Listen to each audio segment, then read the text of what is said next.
Imagine a golden future far beyond today, far from the political and economic clashes of our modern world, far from war among humans, and even further from any conflict with the alien neighbors near our home planet, Earth. In this distant time, the Milky Way is ruled by a grand galactic federation, led in part by humanity itself. This federation of suns has achieved not only galactic peace and coexistence, but a prosperous union where the pursuit of knowledge and peaceful cooperation thrives. Famine and disease are ancient memories. Monumental scientific achievements stand as towering wonders across countless worlds, structures so advanced they seem unimaginable to us today. And guarding this society from outer threats is a powerful armada of starships, patrolling from the inner systems of the galaxy to the silent outer rims.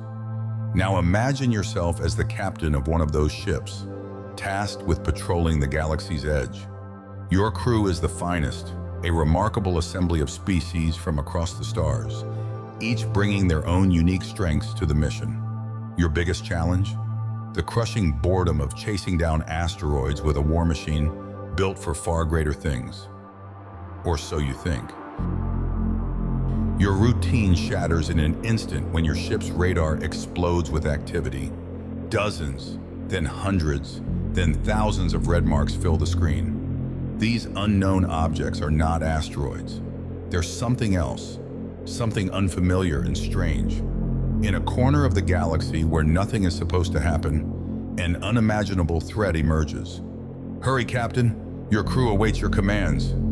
Welcome to Outside the Universe by Edmund Hamilton, where the silent reaches of space hold dangers far greater than you could ever imagine. Chapter 1. The Swarm from Space. The floor beneath me, slanting swiftly downward, flung me across the room and against its metal wall as our whole ship suddenly spun crazily in mid-space.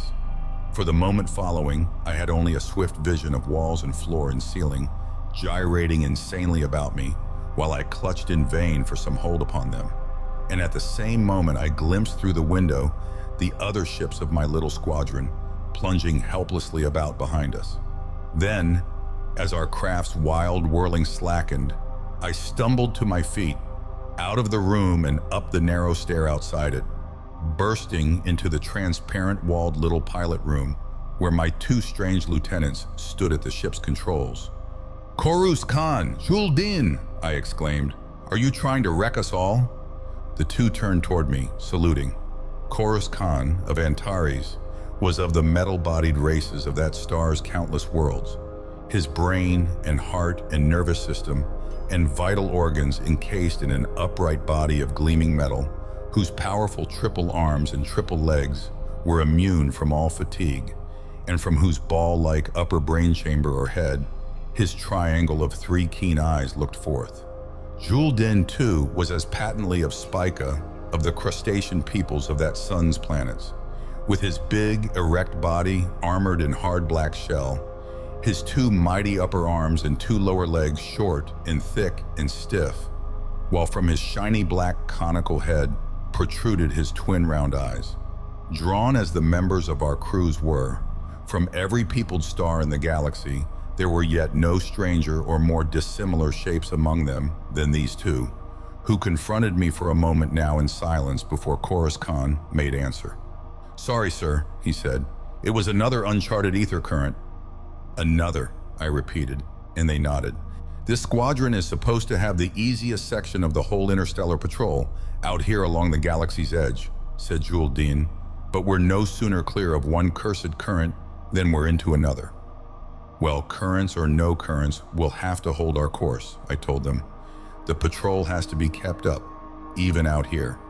And as Corus Khan's hands on the controls brought our long, slender ship back into its proper path, I stepped over beside him. Standing between the Antarian and the Spican, and glancing back through our rear telescopic distance windows, I could make out in a moment the other ships of our squadron, falling again into formation far behind us. Then I had turned, and with my two friends was gazing forth into the great vista of light and darkness that lay before us. It was toward our left that the light lay, for to the right and in front and behind us, the eye met only blackness. the utter, unimaginable blackness of outer space. Left of us, though, there stretched along the ebon heavens a colossal belt of countless brilliant stars, the gathered suns of our galaxy.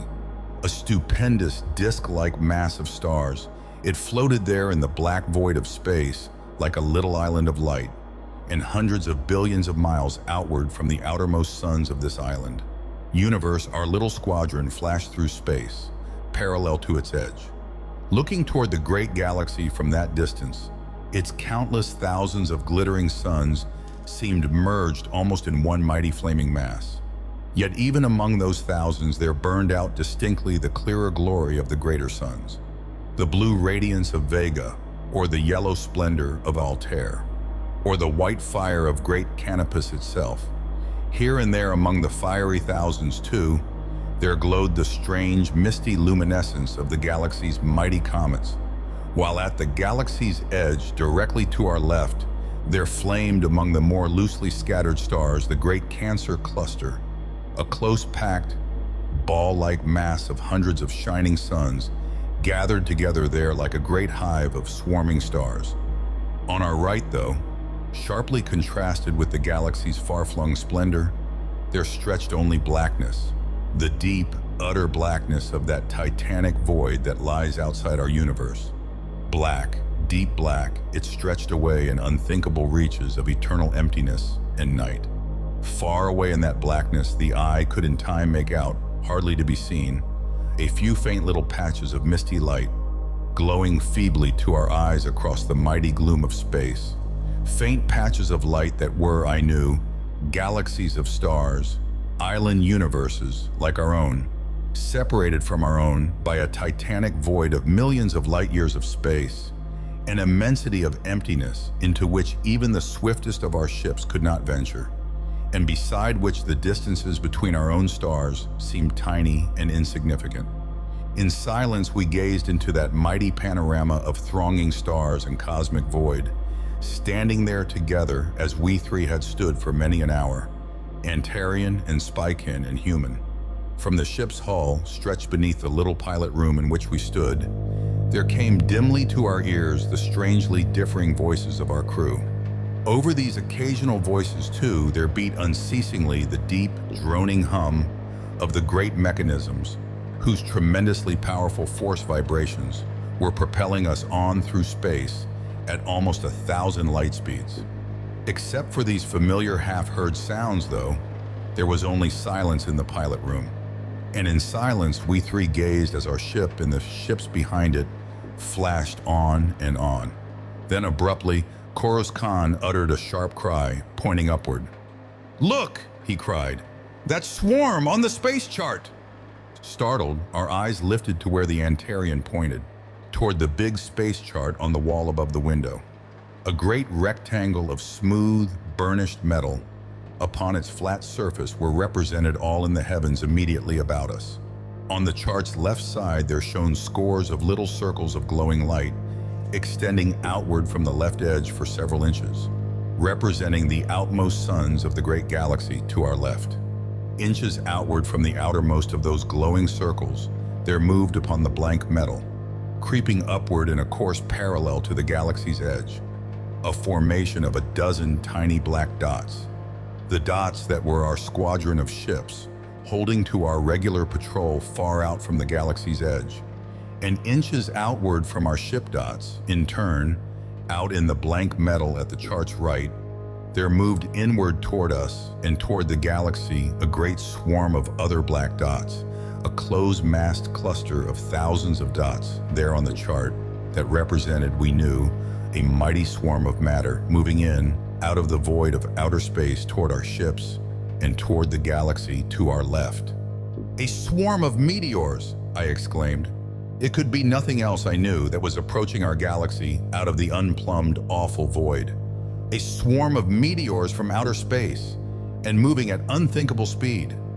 "A swarm of meteors from outer space," repeated Koros Khan thoughtfully. "It's unprecedented, and yet the space chart doesn't lie." I glanced again at the big chart. "The swarm's heading almost straight toward us," I said, watching the closed-massed dots creeping across the big chart. but it's traveling at thousands of light speeds and must be caught in an ether current of inconceivable velocity. Its speed seems to be steadily slackening though, said Jules as we gazed up at the space chart in silent awe. I nodded. Yes, but it ought to reach us within a few more hours. We'll halt our ships here until it reaches us, and as it passes we can ascertain its extent and report to General Patrol Headquarters at Canopus. They can send out meteor sweeps then to destroy the swarm before it can enter the galaxy and menace interstellar navigation.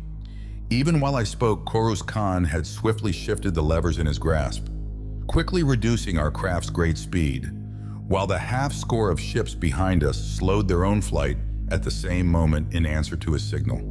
The humming drone of our great propulsion vibration generators waned to a thin whine and then died altogether as our ships came to a halt, while at the same moment the dozen ship dots on the space chart ceased to move also, hanging motionless on that chart as we were hanging motionless in space.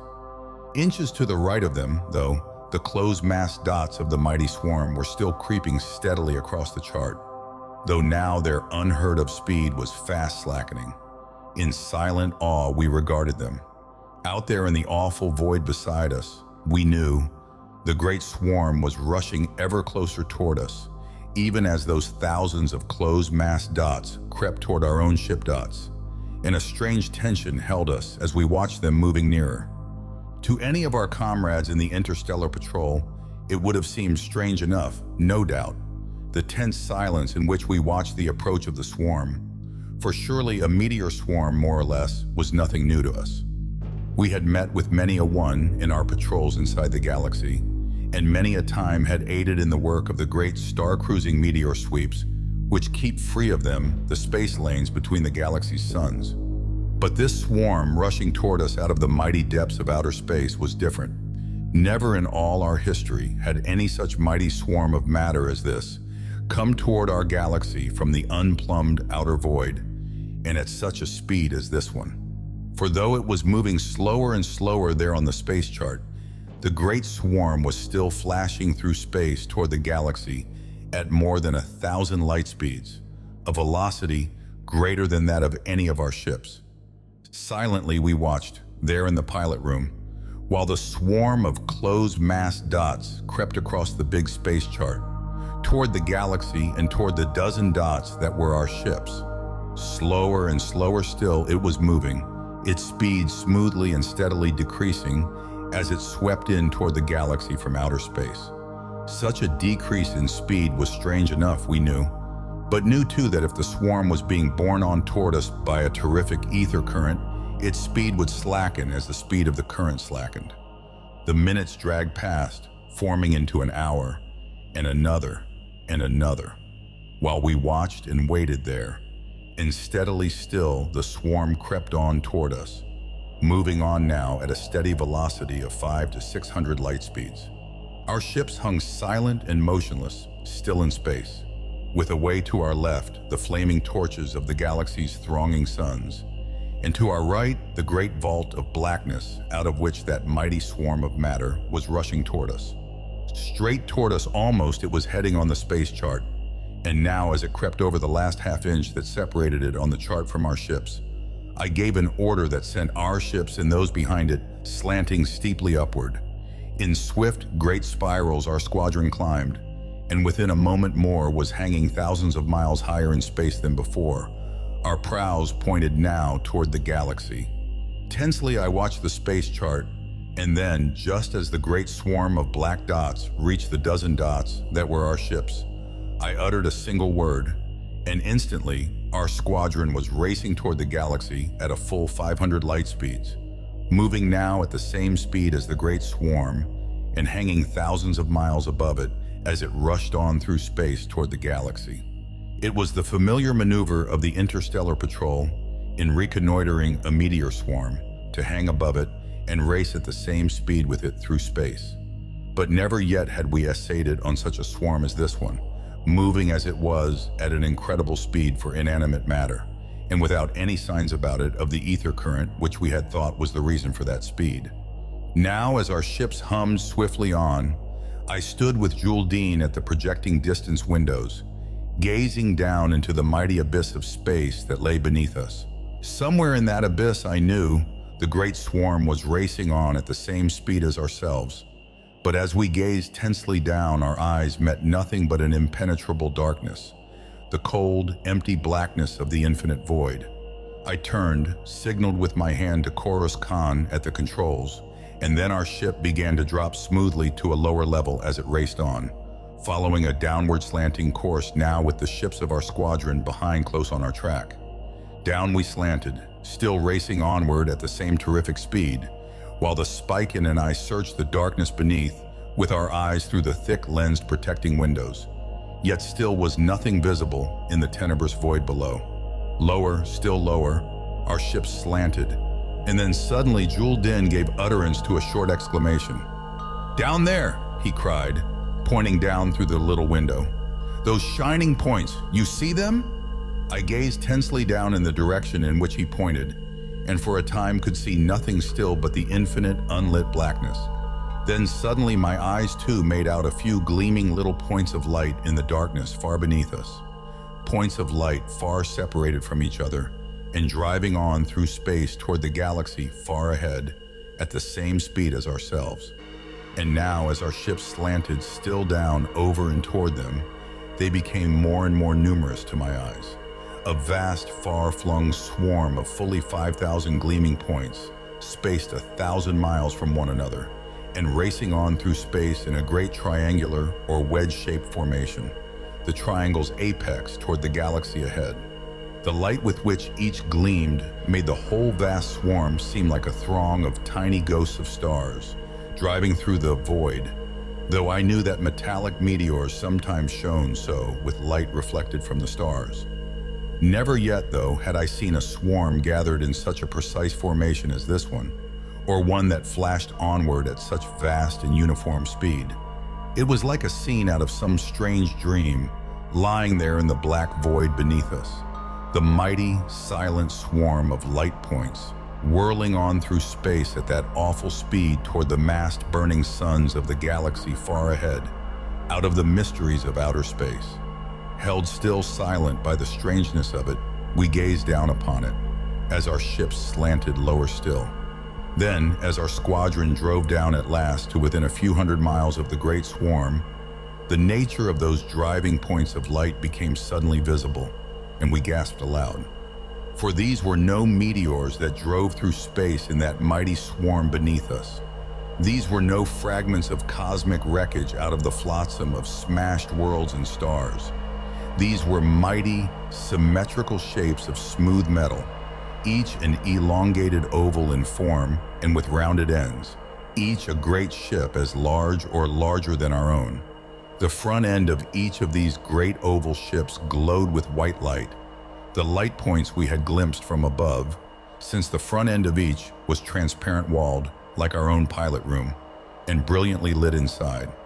In those white-lit pilot rooms, we could half glimpse, as we flashed along, masses of strange machinery and switches, and stranger beings that seemed to move about them, apparently directing the course and speed of their great ships as the whole mighty swarm of them rushed on through space toward the galaxy's suns ahead. Spaceships! My exclamation held all the stunned amazement that had gripped us all.